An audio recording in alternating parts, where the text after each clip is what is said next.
for clicking this video. Let me check, am I audible or not? Okay, are you guys ready? Yes, sir. Are you guys ready? Yes, Really? Yes. Okay, so let's get ready. Come on, come on. Namaskar दोस्तों. Once again, I am back with another and amazing content with full of energy and full of enthusiasm. So first of all, I would like to wish you all a very happy new year from my side to all and all your family members. चलिए हम माफ़ करते हैं आपको इस नए साल में, नए साल के पहले दिन में, और अपेक्षा करते हैं कि यदि मेरे से भी कोई भूल, मेरी शब्दों से भी आपको आहट हुई तो आप भी मुझे माफ़ करेंगे। तो बगैर टाइम को वेस्ट किए हमने जहाँ से कल के क्लास को वाइंड अप किया था, पिछले क्लास को जहाँ से वाइंड अप किया था, ठीक वहीं से आज की क्लास को स्टार्ट करेंगे। तो बगैर टाइम वेस्ट किए चलिए हम देख लेते हैं। और जैसा कि आप जानते हैं कि हम इंग्लिश सीखने की सफ़र में आज तीसरे दिन में हैं, और हमने बताया आपसे फर्स्ट 10 डेज हम कुछ भी पढ़ाने वाले नहीं हैं। जिस तरह बच्चे जिम करने के लिए वार्म अप क्लास की ज़रूरत होती है, वार्म अप की ज़रूरत होती है, क्रिकेट खेलने के लिए वार्म अप की ज़रूरत होती है, ठीक उसी तरह विवेक सर की अंग्रेजी पढ़ने के लिए वार्म अप की ज़रूरत है। बात समझ रहे हैं? तो जहाँ से हमने क्लास को कल पिछले क्लास को वाइंड अप किया था वहीं से स्टार्ट करते हैं। तो पिछले क्लास में हम बात करें यदि, तो पिछले क्लास में बच्चे हमने क्लास को यहीं से वाइंड अप किया था और बताया था कि पूरा इंग्लिश जो है इसी पैटर्न को फॉलो करता है। यदि इस पे हम बढ़िया से ओवर कमांड हमारी हो जाती है इस पे, तो हम बढ़िया से शानदार तरीके से इंग्लिश को सीख सकते हैं। यदि बात इंग्लिश ग्रामर की करें तो छोटी छोटी बोलने के क्रम में यदि मिसिंग हो भी जाए, यदि हम अपनी बात को, अपने विचारों को किसी के साथ एक्सप्रेस कर रहे हों, तो थोड़ी बहुत मिस्टेक यदि आप करते हैं बोलने के क्रम में, हालांकि अच्छे लोग तो बोलने के क्रम में भी शानदार तरीके से बोलते हैं, वहाँ पे भी वे इरर्स करने की कोशिश नहीं करते हैं, पर यदि कुछ करते भी हैं तो चलता है, कुछ करते भी हैं तो चलता है। लेकिन जब बात ग्रामर की करें ना, तो जब बात ग्रामर की करेंगे तो ग्रामर में छोटी छोटी पॉइंट जो है, छोटी छोटी इरर्स जो है ध्यान दी जाएगी। छोटी छोटी गलती जो है बहुत बड़ी ब्लंडर हो सकती है आपकी, तो इसलिए हम छोटी छोटी गलतियों पे बात करेंगे। और जैसा कि आपने जाना है कि हम कैसे अप्रोच कर रहे हैं इंग्लिश को, तो आइए क्लास को स्टार्ट करते हैं यहीं से। जैसे हम यदि बोलें बेसिक फंडामेंटल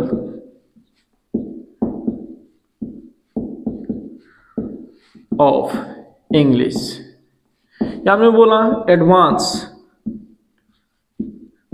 नोटिस, तो ध्यान रखें यदि हम बोलते हैं ना कि हमारा class basic fundamentals of English है, तो आप मानेंगे इसे, आप इसमें मतलब ये चलता है, कोई इसमें इरर्स नहीं है। लेकिन जब बात ग्रामर की करें ना, अकॉर्डिंग टू ग्रामर बहुत सारे ग्रामेरियन का आना हुआ हमारे देश में, बहुत सारे लोगों का अलग अलग तथ्य है। तो याद रहे कि ये जो फंडामेंटल्स है ना, ये अपने आप में बेसिक है। इसका मतलब ही होता है बेसिक, इसका मतलब ही होता है आधार। ऑनलाइन आपसे भी बात करना है, आप सुन रहे हैं ना, और कॉपी किताब लेकर बैठे हैं, आप कॉपी पेन लेकर बैठे हैं ना, वेरी नाइस, बहुत सुंदर। तो ये जो फंडामेंटल्स होता है ना नीतीश, ये इसका मतलब ही होता है बेसिक, इसका मतलब ही होता है आधार। इसके पहले बेसिक लगाना कहीं से भी सही नहीं है, कहीं से भी सही नहीं है। ये ग्रामेटिकली क्या है, रॉन्ग है यदि हम बेसिक लगा के बोलते हैं। नोटिस जो है ना, ये एडवांस होता ही है। कोई भी नोटिस पुलिस भेजती है या कोई भी भेजता है नोटिस, तो वो पहले भेजता है, तो नोटिस एडवांस होता ही है। नोटिस एडवांस, इसमें एडवांस लगाने की जरूरत नहीं है। तो ग्रामर पढ़ते हैं तो हम लोग इन सारी छोटी छोटी बातों को सीखना चालू करेंगे, छोटी छोटी बातों को सीखना शुरू करेंगे। आज के इस महा क्लास में आज हम बात करेंगे सब्जेक्ट की। किसकी बात करेंगे? सब्जेक्ट की बात करेंगे। बात समझ रहे हैं? तो सब्जेक्ट को लेकर कुछ बच्चों के मन में मिसकंसेप्शन यह है ना कि कर्ता, सब्जेक्ट का मतलब होता है कर्ता, यानी जो करने वाला, जो काम करने वाला, जो काम करने वाला है उसी को इट मीन्स डूअर। डूअर जो होता है वही हमारा सब्जेक्ट होता है, वही हमारा क्या होता है? सब्जेक्ट होता है। समझ रहे हैं? फॉर एग्जाम्पल से हम आपको समझाने की कोशिश करते हैं। Like she speaks English, you eat an apple. हमने आपको 2 सेंटेंस दिया, ये 2 सेंटेंस में इसमें तो आपको पता चल रहा है किसी को कौन इंग्लिश कौन बोलती है, तो वो बोलती है। इंग्लिश कौन बोलती है, वो बोलती है। तो इसमें सब्जेक्ट हो गए, यानी इसके द्वारा काम किया जा रहा है, तो डूअर हो गए। इसमें एप्पल कौन खाता है, यू, यानी यू के द्वारा क्या किया जा रहा है, सेव को खाया जा रहा है, सेव को। तो इसमें तो पता चल गया कि काम करने वाला यू है। पर यदि हम यहाँ पे बच्चे हम बोलते हैं I am your English teacher, English teacher तो नहीं बोलेंगे ना, I am your teacher of English, याद है ना आपको पुराना class, I am your teacher of English, teacher of English. तो ध्यान रहे आपको कि इसमें तो पता चल गया ना आपको कि इसमें वह काम करने वाली है, वह करने वाली है। इसमें पता चल गया कि उसके तुम्हारे द्वारा सेव खाया जा रहा है, तुम्हारे द्वारा क्या किया जा रहा है, सेव खाया जा रहा है। पर इसमें कोई बात पता चल रहा है क्या कि इसमें आई कुछ करने वाला है क्या, आई कुछ करने वाला है क्या, आई कुछ कर तो नहीं रहा ना। आई डूअर ना होने के बावजूद भी सब्जेक्ट का काम कर रहा है कि नहीं कर रहा है, सब यस और नो, से लाउडली विद मी, यस और नो, सब्जेक्ट का काम कर रहा है ना। तो सब्जेक्ट का काम कर रहा है नॉन डूअर होते हुए भी, यानी डूअर नहीं होते हुए भी। तो ये जो मिसकंसेप्शन है ना कि डूअर ही हमारा क्या होता है, सब्जेक्ट होता है, तो ये पूरा फुलफिल इस स्टेटमेंट को नहीं करता है। तो इसलिए ये आज से हम क्या करते हैं, हटा देते हैं कि डूअर, कर्ता का मतलब डूअर, सब्जेक्ट का मतलब कर्ता, सब्जेक्ट का मतलब कर्ता। इवन नॉन डूअर भी सब्जेक्ट का काम करता है, नॉन डूअर भी सब्जेक्ट का काम करता है। तो ये जो हम बता रहे हैं ना अभी, नोटबुक वाले, ये ऑनलाइन तुम भी लिखो सब्जेक्ट क्या है, सब्जेक्ट क्या है। सब्जेक्ट का मतलब करता नहीं, सब्जेक्ट का मतलब करता नहीं, हम जो बता रहे हैं उसको लिखो ध्यान से। सब्जेक्ट का मतलब कि वह सब चीज सब्जेक्ट है, जो भी इस पृथ्वी पर है, जो भी इस पृथ्वी पर जिसका नामकरण किया जा सकता है, जिसका नामकरण या नहीं भी किया जा सकता है, या नहीं भी किया जा सकता है, लेकिन अस्तित्व में है, अस्तित्व में वह है, वह सब चीज सब्जेक्ट है। वंस अगेन आई रिपीट, वह सब चीज पृथ्वी या ब्रह्मांड में वह सब चीज सब्जेक्ट है जिसका नामकरण किया जा सकता है, जिसका नामकरण किया जा सकता है, या जिसका नामकरण नहीं भी किया जा सकता है पर वह अस्तित्व में है, वह सब का सब सब्जेक्ट है, वह सब का सब सब्जेक्ट है। फॉर एग्जाम्पल, जैसे आंख बंद करो, ऑनलाइन तुमसे बोल रहे हैं आंख बंद करो, आंख बंद करते हैं और हम बोलते हैं टेबल, क्या बोलते हैं, टेबल। तो आपके दिमाग में सामने एक इमेज बनता है कि नहीं बनता है, बनता है ना। जैसे आंख बंद करने के बाद हम कहते हैं फैन, तो आपके सामने इमेज बनता है कि नहीं बनता है, बनता है ना। तो याद रखिए इमेज उसी का बनता है जो अस्तित्व में होता है, जो अस्तित्व में। और हमने बताया क्या, सब्जेक्ट को, सब्जेक्ट होने के लिए कोई भी चीज सब्जेक्ट है, वो सब चीज सब्जेक्ट है जिसका नामकरण किया गया हो, ना किया गया हो, उसके बावजूद भी वो अस्तित्व में हो। जैसे हमने कहा ईयर, क्या है, ईयर। भले ही आप ईयर को टच नहीं कर सकते हैं, ईयर को टच नहीं कर सकते हैं, ईयर को छू नहीं सकते हैं, लेकिन आप महसूस करते हैं। जैसे ही आप आंख बंद करके सोचते हैं ईयर, तो आपके दिमाग में एक ऐसे ऐसे का फीलिंग आता है कि नहीं आता है, हवा का एक इमेज बनता है कि नहीं बनता है। जैसे हम कहते हैं लाइट, लाइट भले ही आप छू नहीं सकते हैं, देख नहीं सकते हैं, समझ रहे हैं, ये ऑनलाइन बता रहे हैं छू सकते हैं, बॉल की बात नहीं कर रहे हैं हम, ट्यूब लाइट की बात नहीं कर रहे हैं, लाइट जो प्रकाश, इसको छू नहीं सकते हैं। लेकिन जैसे ही आप आंख बंद करके इसको सोचते हैं लाइट, तो आपके दिमाग में एक फिगर बनता है कि रोशनी वाली, रोशनी होगी। जैसे ही अंधकार की नाम लेते हैं हम, फिर भी एक इमेज बनता है कि नहीं, पूरा अंधेरा होगा, बात समझ रहे हैं ना। तो इन सबको सब्जेक्ट हम बोल सकते हैं, इन सबको क्या बोल सकते हैं, सब्जेक्ट बोल सकते हैं। ये मिसकंसेप्शन रखना कि डूअर सब्जेक्ट का मतलब कर्ता, काम करने वाला वही सब्जेक्ट, या पूरी तरीके से हम इसका समर्थन नहीं करते हैं। हाँ, डूअर भी सब्जेक्ट होता है, इवन नॉन डूअर भी सब्जेक्ट का काम कर सकता है। Are you getting my point, guys? Are you getting my point? अच्छा, सोनू, मोनू, टिंकू, पिंकू, तुमसे पूछे ना, Are you getting my point? अच्छा, मजा आ रहा है क्लास को करने में, रजाई में से निकलो होगा। जब भी हमारी क्लास को अटेंड करो ना, तो इस वीडियो को सबसे पहले लाइक करके अटेंडेंस अपनी बनाओ, उसके बाद हम इस क्लास को आगे लेकर चलते हैं। चलिए, तो आज हम बात करते हैं, कुछ और पॉइंट पे बात करते हैं कि सब्जेक्ट की यदि हम बात कर रहे हैं, किसकी बात कर रहे हैं, सब्जेक्ट। इसके पहले आपको याद होगा कि पिछले क्लास में हमने आपको बताया था लेटर, क्या बताया था, लेटर, लेटर से बड़ा होता है वर्ड, लेटर से बड़ा क्या होता है, वर्ड से बड़ा होता है हमारा क्लाउज, क्या होता है, क्लाउज, क्लाउज से बड़ा होता है सेंटेंस, क्लाउज से बड़ा क्या होता है हमारा सेंटेंस, ठीक है। अच्छा, तो याद होगा कुछ, अच्छा कुछ लोगों के दिमाग में ये मिसकंसेप्शन भरा हुआ है ना कि जो हु का रिप्लाई, सेंटेंस में जो हु का रिप्लाई होता है वही सेंटेंस होता है, सॉरी वही सब्जेक्ट होता है, वही क्या होता है, सब्जेक्ट होता है। नहीं मेरे प्यारे भाइयों बहनों, ऐसा भी बात नहीं है, ऐसा भी बात नहीं है। कैसे, जैसे हम यहाँ पे एक क्वेश्चन करना है, what is this, what is this, जैसे ये सेंटेंस है कि नहीं है कि नहीं है, तो क्या इसमें हु का रिप्लाई कुछ मिलेगा क्या, हु का रिप्लाई इसमें कुछ भी मिलेगा क्या, हु का रिप्लाई नहीं मिलेगा तो इसका मतलब सब्जेक्ट नहीं होगा। लेकिन बावजूद उसके इसमें सब्जेक्ट यह है कि नहीं है, सब्जेक्ट है तब तो वर्ब है ना, यहाँ पे बात समझ में आ रहा है। सब्जेक्ट यदि आएगा तो उसके जस्ट बाद वर्ब आएगा, कोई ना कोई verb, helping verb, main verb, कुछ भी। हम हेल्पिंग वर्ब, मेन वर्ब की चर्चा पूरी डिटेल नहीं कर रहे हैं, पर याद रखिएगा सब्जेक्ट के बाद वर्ब, वर्ब के बाद ऑब्जेक्ट, वर्ब के बाद हो सकता है there is no sentence without verb, there is no sentence without verb, बगैर वर्ब का सेंटेंस हो ही नहीं सकता है, बात समझ रहे हैं। तो इसमें जब वर्ब है तो याद रखिए यह सब्जेक्ट का काम कर रहा है कि नहीं कर रहा है, लेकिन यह हु का रिप्लाई नहीं है, या हु का रिप्लाई तो नहीं है। तो इसलिए जरूरी नहीं कि जो हम लोग ट्रेडिशनल तरीका से जो जानते आए हैं उसी के अकॉर्डिंग काम करेंगे। बहुत सारी बिंदुओं को हम चर्चा करेंगे जो आपको क्या होगा, गलत दिखेगा। आइए हम बात करते हैं। पिछले क्लास में हमने आपको बताया लेटर, लेटर से बड़ा होता है वर्ड, वर्ड से बड़ा होता है क्लाउज, क्लाउज से बड़ा होता है सेंटेंस। बेसिकली हमने बताया था the smallest unit of English, English की जो सबसे छोटी इकाई होती है उसको हम लेटर कहते हैं। क्या कहते हैं अरुण भाई, लेटर कहते हैं, जोर से बोलना है, क्या कहते हैं उसको, लेटर कहते हैं। इंग्लिश की जो सबसे छोटी इकाई उसे लेटर कहते हैं।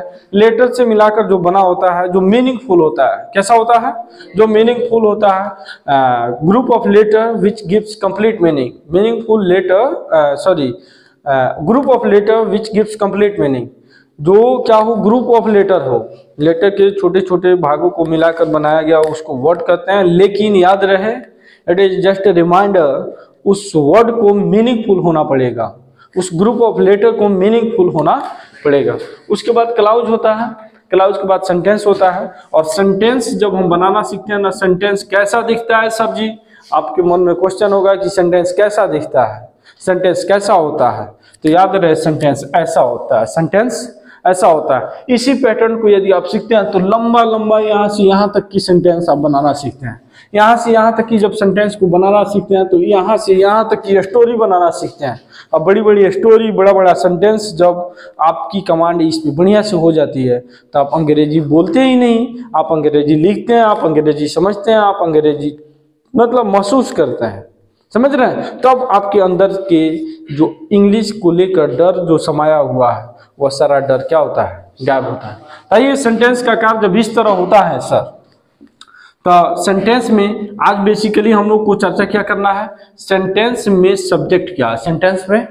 तो सेंटेंस के मेनली दो पार्ट होते ही हैं। कितने पार्ट होते हैं, it can be divided in two parts, इसको दो भागों में बांट सकते हैं। फर्स्ट वन इज सब्जेक्ट और सेकंड वन इज प्रीडिकेट।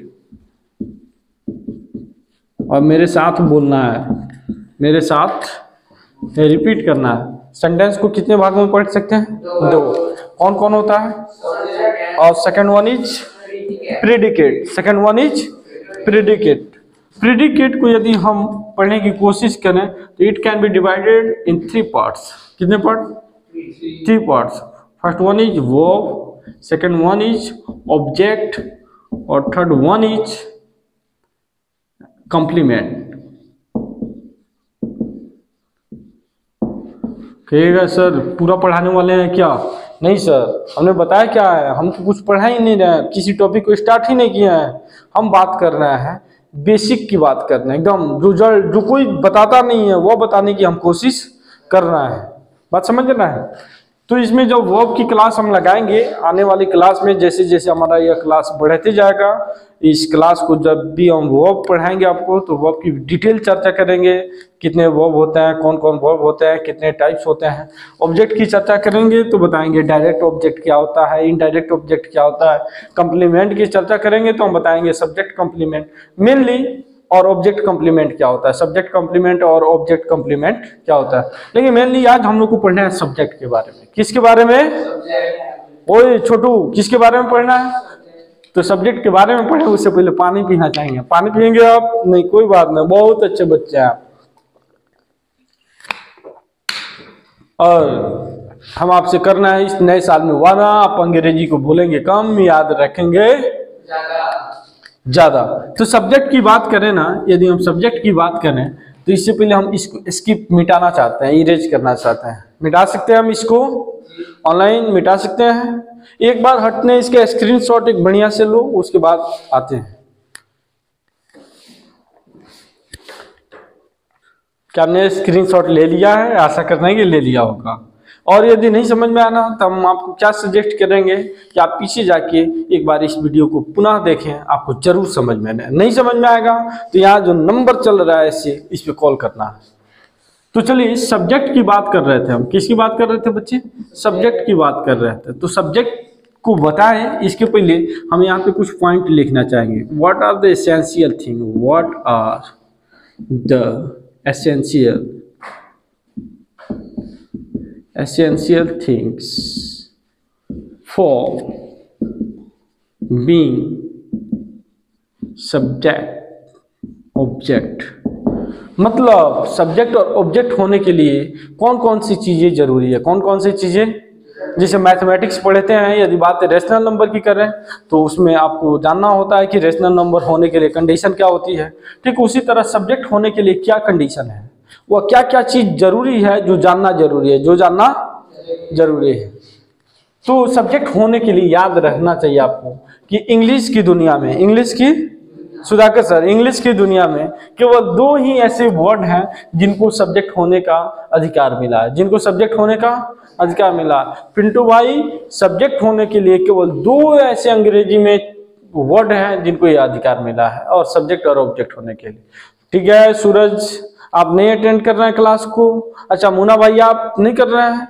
अच्छा कोई बात नहीं, इस वीडियो को आपको अपलोड होने के बाद देखना होगा। तो नाउन और प्रोनाउन, नाउन और प्रोनाउन एक ऐसा वर्ड है जो इस इंग्लिश की दुनिया में सब्जेक्ट का काम कर सकता है। जो किसका काम कर सकता है? तब आपके मन में क्वेश्चन राइज हो रहा होगा कि नाउन और प्रोनाउन क्या है सर। तो हम in short part of speech की बात कर रहे हैं, एक थोड़ा सा ब्रीफ आइडिया देना चाहेंगे जिससे आपको समझ में या सब्जेक्ट की कहानी या जो हम लोगों की कहानी होने वाली या समझ में आए। Noun, the name of person, place और थिंग इज कॉल्ड नाउन। जो बचपन से पढ़ते आ रहे हैं, ये पूरी तरीका से हम लोग इसमें सही नहीं मान पाएंगे, पूरी तरीका से ये सही नहीं होता। प्रोनाउन की बात करें तो कुछ लोग बताते हैं pronoun is a word which comes in instead of noun. Pronoun एक ऐसा वर्ड जो नाउन के बदले आता है, जो नाउन के बदले आता है, पर ऐसा भी नहीं है, पर ऐसा भी नहीं है। उसके बाद एडजेक्टिव की बात करें तो एडजेक्टिव के लिए बताता है an adjective is a word which qualify noun और प्रोनाउन। जो नाउन और प्रोनाउन को क्वालिफाई करता है एडजेक्टिव कहलाता है। वर्ब की बात करें तो आपको पता है ही, वर्ब एक्शन वर्ड जितने भी होते हैं हमारा, जैसे खिलना, पिटना, रोना, हंसना, ये सब क्या कहलाते हैं हमारे वर्ब। एडवर्ब की बात करें तो याद रखिएगा जो इंग्लिश में नहीं समझ में आता है, जैसे नाउन को तो पहचान जाएंगे, कोई भी नाम नाउन है, कोई भी नाम, फैन, टेबल, कुर्सी, जो भी बात करें नाउन है। प्रोनाउन जो इनके बदले आता है, जो आप जानते हैं पहले से, जो इनके बदले आता है, लेकिन ऐसा नहीं है, इनके बदले नहीं आता है। जैसे हम कहते हैं कि कोई दरवाजा खटखटा रहा है, कोई दरवाजा पर खड़ा है, कोई दरवाजा पर खड़ा है, तो क्या कोई किसी का नाम है क्या? नहीं है ना। कोई किसी के बदले में है क्या? नहीं है ना। लेकिन फिर भी कोई है कि नहीं है, तो वह प्रोनाउन है। तो प्रोनाउन बेसिकली इसलिए पढ़े थे ना, जैसे हमने एक सेंटेंस लिखा था पिछली स्लाइड में, what is this, what is this, ये तो नाम नहीं है किसी का, व्हाट किसी का नाम नहीं है, नहीं है ना, लेकिन सब्जेक्ट का काम कर रहा है कि नहीं कर रहा है। और अभी हमने बताया कि सब्जेक्ट होने के लिए 2 ही वर्ड हो सकते हैं, या तो नाउन या से लाउडली विद मी, नाउन और प्रोनाउन। प्रिंस क्या बोलते हैं इसको?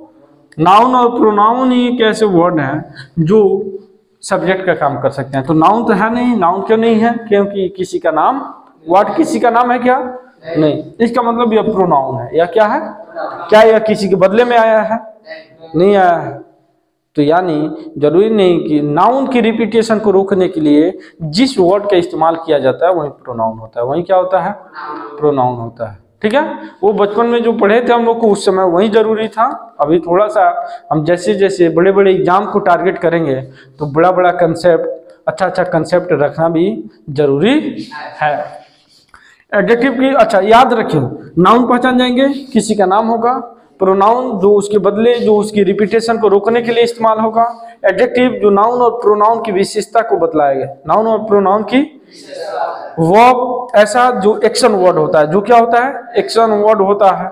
अच्छा, एडवर्ब याद रखिएगा, इंग्लिश में जो नहीं समझ में आए, और सब्जेक्ट वर्ब यहाँ पे याद रखिएगा, यहाँ पे और यहाँ पे यदि जो दिखाई देना, जो क्या कर रहा हो, वर्ब को मॉडिफाई कर रहा हो। कुछ लोग बताते हैं वर्ब को मॉडिफाई कर रहा है, ऐसा नहीं है। वह किसी को भी किसी पार्ट ऑफ स्पीच को मॉडिफाई कर सकता है। आने वाले क्लास में हम विशेष चर्चा करेंगे उसकी।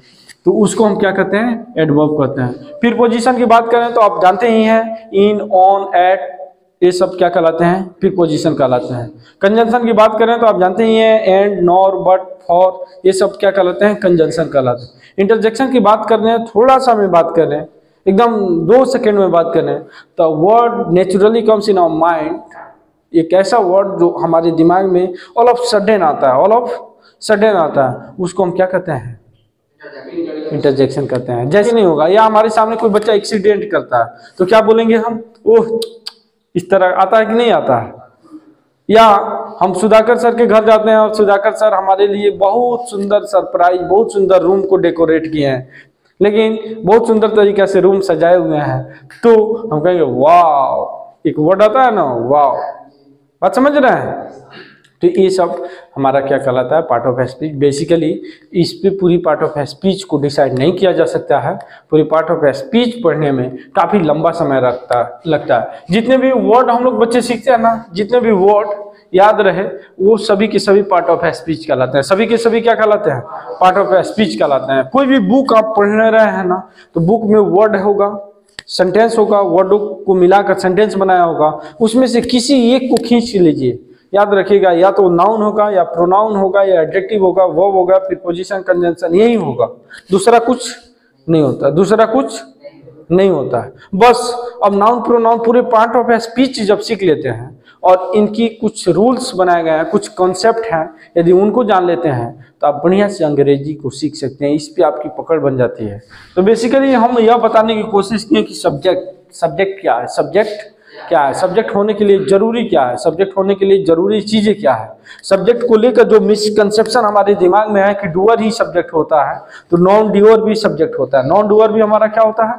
सब्जेक्ट होता है। सब्जेक्ट उसको कहते हैं इस पृथ्वी पर, इस ब्रह्मांड में जितने भी चीज है जिसका नामकरण किया जाता है, जिसका नामकरण किया जाता है। और इस वीडियो को अभी देखने के बाद यदि नहीं समझ में आ रहा तो एक बार फिर से बैक जाएं और इस वीडियो को देखें, पुनः आपको सारा चीज समझ में आएगा। हमने आपको बताने की कोशिश की आज के क्लास में कि सब्जेक्ट क्या है। यदि अगले क्लास में हम बात करेंगे, जहाँ से आज के क्लास को वाइंड अप करेंगे, ठीक वहीं से अपनी क्लास को कंटिन्यू करेंगे, स्टार्ट करेंगे। तो इस वीडियो को सही तरीके से, शानदार तरीके से देखने के लिए आपको दिल से धन्यवाद। और हाँ, जाते जाते हम बताना चाहेंगे, ये जो नीचे नंबर चल रहा है, नीचे इस नंबर पे कॉल करें और विजिट करें। यदि आप चाहते हैं सामने, हमारे सामने लाइव ऐसे फेस टू फेस आकर पढ़ना, तो आप इस नीचे नंबर चलने वाले नंबर पे कॉल करें, विजिट करें हमारे सीएमसी मिश्रा फैमिली को और आए। हर एक क्लास का 15 जनवरी से हम एक नया बैच लॉन्च कर रहे हैं। आप इस 15 जनवरी के नए बैच में आकर लाभ उठाएं और फेस टू फेस पढ़ने का मौका प्राप्त करें। तो मिलते हैं अगले वीडियो में, तब तक के लिए जय हिंद।